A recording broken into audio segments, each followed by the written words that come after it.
প্রবাসীদের স্বজনদের জন্য শাহজালাল আন্তর্জাতিক বিমানবন্দরে প্রবাসী লাউঞ্জ নামে একটি বিশেষ লাউঞ্জ চালু করেছে অন্তর্বর্তী সরকার।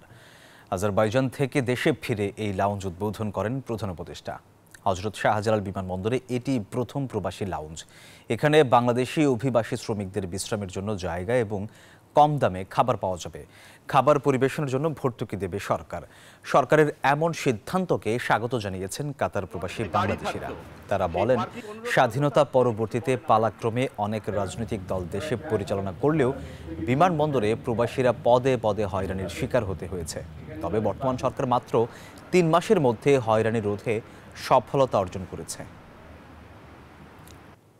আমি অনেক বছর যাবৎ দেশের বাইরে থাকি, সেই সুবাদে আমি অনেকবার আসা যাওয়া করেছি।